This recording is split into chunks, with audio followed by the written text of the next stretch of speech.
La historia no sirve para aprendérsela de memoria en las escuelas, sirve para analizarla y mejorarla. Y si algo sale mal y lo seguimos reproduciendo, pues entonces estamos muy mal.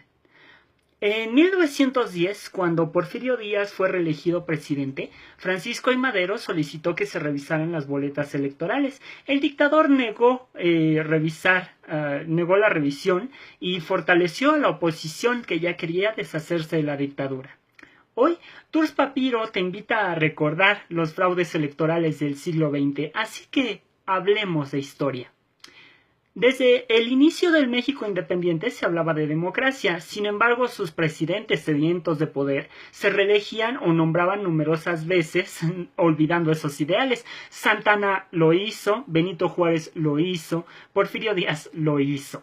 Con la revolución, finalmente ese poder dejó de recaer en una sola persona, pero recayó en un solo partido. Durante los locos años 20, José Vasconcelos buscó ser presidente después de que los caudillos de la revolución tenían secuestrado al país, o al menos eso decía él. Los primeros en creerle fueron los estudiantes, por eso el entonces presidente Plutarco Elías Calles se le ocurrió apresar y asesinar a los estudiantes. Uno de los presos fue Manuel Gómez Morín, quien más tarde va a fundar el Partido Acción Nacional. El día de las elecciones, solo para estar seguros, los militares tomaron las casillas y supervisaron las elecciones. Así comenzó su vida el Partido Nacional Revolucionario, el que hoy conocemos como el PRI. Desde ese año, Elías Calles era quien elegía a los sucesores. El más obediente del régimen siempre iba a ser el designado presidente, y en 1934 el personaje más obediente era Lázaro Cárdenas. Cuando Cárdenas llegó al poder, cambió el sistema. Calles no podía controlarlo, pero sería el presidente en turno quien decidiría a diestra y siniestra cómo manejar al país. Cárdenas no es un héroe de la democracia y no acabó con el autoritarismo, simplemente lo cambió de la silla de Calles a la silla presidencial. Lo fortaleció. Muchos recuerdan al Cárdenas heroico y socialista, pero casi siempre olvidan su último año de gobierno.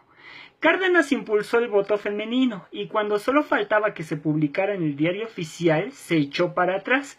El motivo: 1. Creía que las mujeres no iban a votar por su partido, y 2. Creía que iban a votar por el Monseñor Martínez, por ser tontas y fáciles de persuadir por la iglesia. ¿Creen que eso suena mal?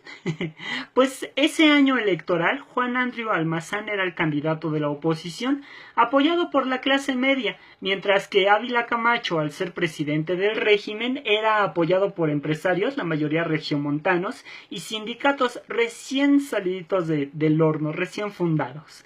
Cada vez que los almazanistas realizaban marchas de apoyo y realizaban eventos, tanto policías como soldados como miembros de los sindicatos les empezaban a disparar o los amenazaban. Hubo enfrentamientos casi en cada delegación de la Ciudad de México y en cada municipio del país. Asesinatos, robo de casillas, amenazas.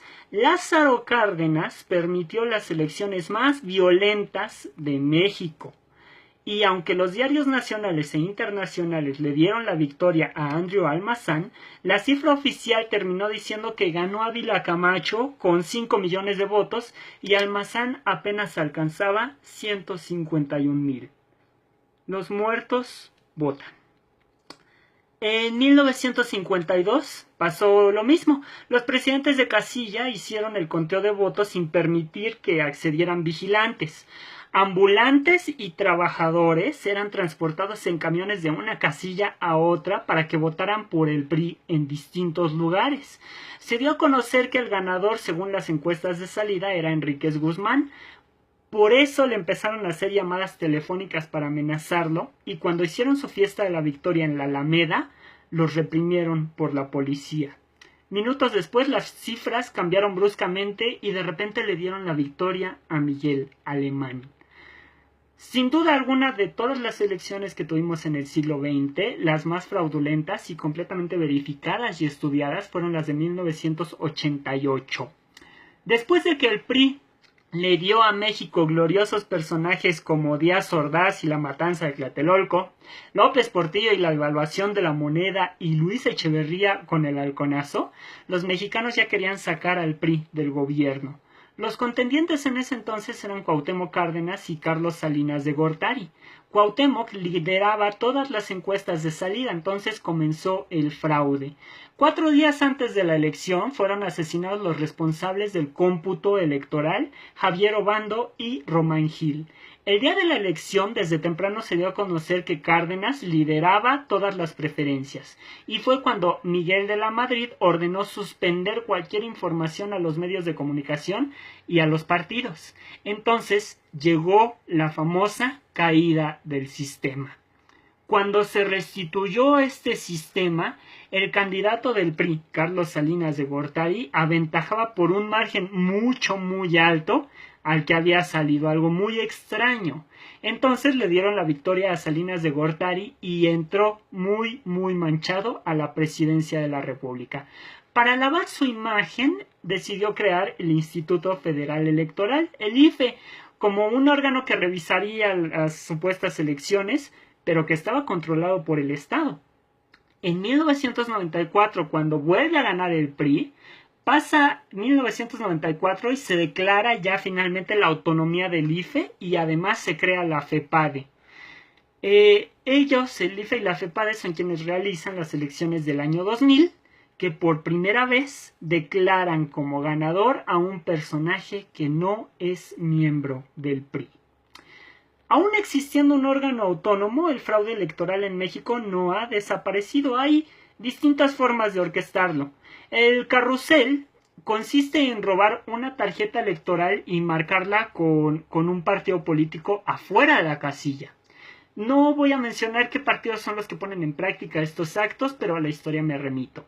Una vez que marcaron afuera de la casilla el partido al que supuestamente le van a comprar el voto, pues van, depositan la tarjeta adentro de la urna, pero a cambio les dan otra tarjeta en blanco, que es con la que regresan para su comisión.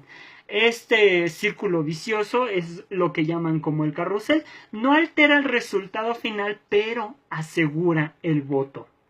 Otra forma de asegurar el voto es la famosa foto con el celular que le tienes que enviar al partido que te compra el voto. También existe una cosa llamada el niño campanero, un niño que finge ser hijo del votante, pero que en realidad entra a la casilla para verificar que hayas votado por el candidato que te está comprando el voto, Las formas de fraude que sí alteran el resultado es comprar a los jurados de votación o a los miembros de casilla para que marquen votos a su favor. O otra forma es que se dé la elección de manera legal en la casilla, pero cuando empiezan a trasladar los documentos rumbo a los institutos correspondientes, cambian las tarjetas electorales y se dan resultados oficiales erróneos, secuestran a los camiones. Esta forma de fraude la conocen porque la numeración en las boletas que hay a un ladito y las firmas de los jurados no corresponden con los originales. Todo esto está completamente documentado. Apegado a esto existen los pequeños incentivos. Entregar despensas, vales, tarjetas, bonos, boletos de cine. Todo esto a cambio de que des tu número de tarjeta y pues puedan asegurar el voto. Y aparte, pues las viejas prácticas de las que ya hemos estado hablando, prácticas históricas. Amenazas telefónicas, amedrentados, secuestros, infundir el miedo entre los votantes, tomar casillas, ocultar papelería, etcétera, etcétera. Sin embargo, revisando la historia, podemos descubrir que el problema de raíz no es el fraude electoral, sino que es la sociedad en general. Cuando Vasconcelos propuso alzarse contra Elías Calles y Pascual Ortiz Rubio por el fraude, la gente optó permanecer en silencio, pues no querían revivir la revolución. Después de las elecciones de Ávila Camacho, la gente también prefirió estar en silencio por temor a ser parte de los asesinados. Y cuando llegó el fraude del 88, la protesta de Cuauhtémoc Cárdenas fue muy efímera. Y para los 90, pues el silencio de ese fraude aumentó después de que comenzaron las conspiraciones alrededor de las muertes de Cloutier y de Luis Donaldo Colosio. Seguro muchos de ustedes se acuerdan. El fraude electoral existe en algunos países no porque el sistema sea lo suficientemente poderoso para orquestarlo, sino porque los ciudadanos son lo suficientemente débiles para oponerse.